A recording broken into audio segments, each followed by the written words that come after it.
உனை தெய்வம் என்பதா குருநாதன் என்பதா என்னை பார்த்து பார்த்து வளர்ப்பதனால் அன்னை என்பதா உனை தெய்வம் என்பதா குருநாதன் என்பதா என்னை பார்த்து பார்த்து வளர்ப்பதனால் அன்னை என்பதா உனை கடவுள் என்பதா கருணை வடிவம் என்பதா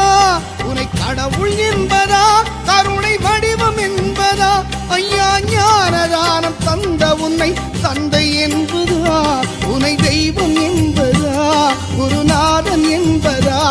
என்னை பார்த்து பார்த்து வளர்ப்பதனால் அன்னை என்பதா